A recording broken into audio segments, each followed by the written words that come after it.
दोस्तों स्वागत है आप सबका एंट्रेंसियोलॉजी में। मैं हूं राजेश कुमार। दोस्तों आज हम बात करेंगे मास यानी कि द्रव्यमान और वेट यानी कि भार के बीच डिफरेंसेस में। तो चलिए शुरू करते हैं। Mass, the amount of matter present in a body is called its mass. किसी भी बॉडी में, किसी भी ऑब्जेक्ट में जितना मैटर, जितना पदार्थ उसमें मौजूद होता है, कंटेंट मौजूद होता है, उसे उसका मास कहते हैं। It is an intrinsic property of the body and always remains constant wherever the body is placed.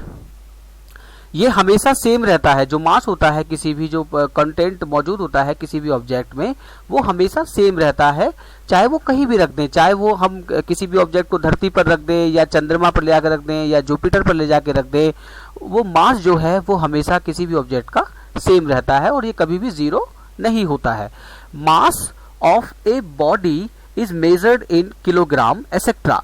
और जो बॉडी का जो मास होता है, जो द्रव्यमान होता है, वो मेजर किया जाता है किलोग्राम, ग्राम और अन्य इकाइयों में। Mass is measured by using a pan balance. Mass को पेन बैलेंस की सहायता से मापा जाता है, मेजर किया जाता है। यहां देखिए दोस्तों, पेन बैलेंस कुछ इस तरह का होता है, जहां पर एक तरफ कुछ वेट्स रखे जाते। वेट्स का मतलब ये होता है कि जिसे हम इंग्लिश में बट्टे बोलते हैं, उसे वेट कहा जाता है। मैं डिफरेंस क्लियर करूंगा कि यहाँ पे हम वेट और मास और वेट में डिफरेंस कर रहे हैं, लेकिन फिर भी मैं यहाँ पर वेट बोल रहा हूँ। वो क्यों बोल रहा हूँ? क्योंकि उसको कहा ही वेट जाता है, लेकिन जो पेन बैलेंस होता है वो मास को मापा जाता है। जिस तरह बोलने के लिए बोल दिया जाता है कि हम वेट कर रहे हैं, तो पेन बैलेंस पे जो हमारा काम होता है वो द्रव्यमान को यानी कि मास को मेजर करने के लिए किया जाता है। जहां पर एक तरफ बट्टे रखे जाते हैं, यानी कि जिन्हें इंग्लिश में वेट कहते हैं। वेट का मतलब यहाँ से दूसरा वाला नहीं है, ये बिल्कुल भी नहीं है, जिसकी बात मैं अभी बाद में करूंगा। ये मैं मास की बात कर रहा हूं। तो एक तरफ बट्टे रखे जाते हैं, दूसरी तरफ जिसके साथ उस मास को मापना होता है, उस ऑब्जेक्ट को रखते हैं। जब ये बीच में बराबर हो जाता है तो हमारा जो मापन का जो कार्य है, मास मेजरमेंट है, वो कंप्लीट हो जाता है, पूरा हो जाता है। तो एक तरफ पहले से मेजर किए हुए मास होता है और दूसरी तरफ ऑब्जेक्ट जिसका जो मास है वो मेजर करना होता है, उसे रखते हैं हम पेन बैलेंस पे। वेट अब हम बात करते हैं वेट की। Weight is a measurement of how strongly the gravity pulls on a body. Weight का मतलब होता है दोस्तों कि किसी भी जगह की, किसी भी लैंड की जो ग्रेविटी है, ग्रह की जो ग्रेविटी है, वो कितनी शक्ति के साथ किसी ऑब्जेक्ट को खींच रही है, उसे उस ऑब्जेक्ट का वेट कहा जाता है। जनरली हम कई जगहों पे जहाँ पे मास का यूज भी करना होता है, वहां पे हम वेट का यूज कर लेते हैं। वो मैं डिफरेंस आपको क्लियर करूंगा अभी। We can calculate weight of the body by multiplying its mass by acceleration due to gravity। हम किसी भी ऑब्जेक्ट का जो वेट है, किसी बॉडी का जो वेट है, वो कैलकुलेट कर सकते हैं मास और एक्सेलरेशन ड्यू टू ग्रेविटी के बीच मल्टीप्लाई करके। According to Newton second law, मैंने यहाँ पे बनाया हुआ है, ये जो फॉर्मूला लिखा हुआ है। According to Newton second law, जो फोर्स होता है वो डायरेक्टली प्रोपोर्शनल यानी कि सीधे अनुपातिक होता है एक्सेलरेशन के। तो इसी तरह से जो वेट होता है वो डायरेक्टली प्रोपोर्शनल यानी कि सीधे अनुपातिक होता है एक्सेलरेशन ड्यू टू ग्रेविटी के। और जो एक्सेलरेशन ड्यू टू ग्रेविटी है, जो गुरुत्वाकर्षण त्वरण है, वो हर ग्रह का अलग होता है।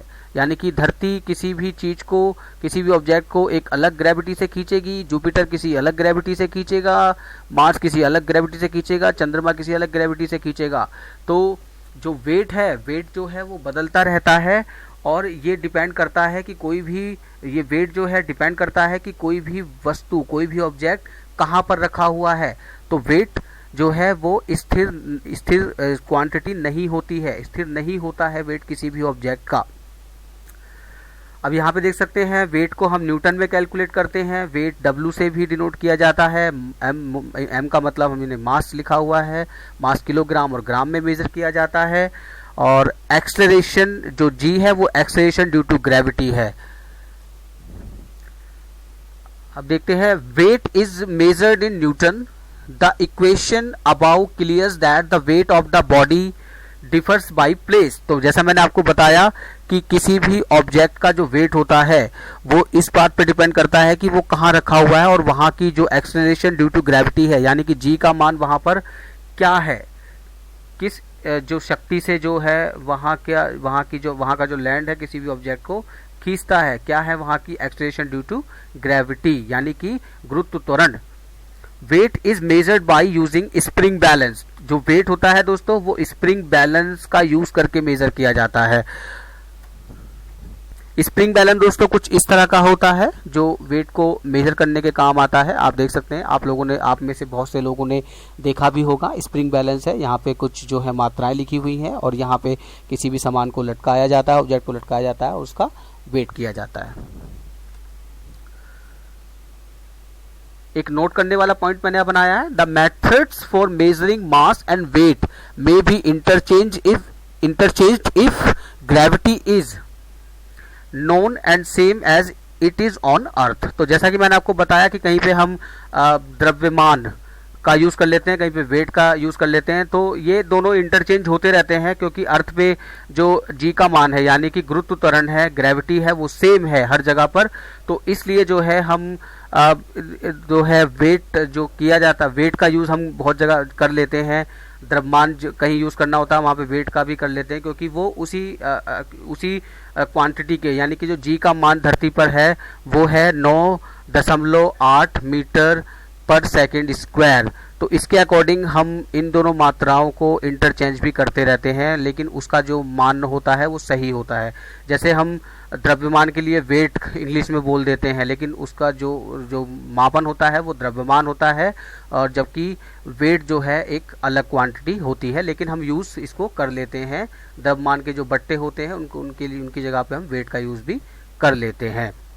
यही डिफरेंस है जो मैं आपको यहाँ क्लियर कर रहा था अभी।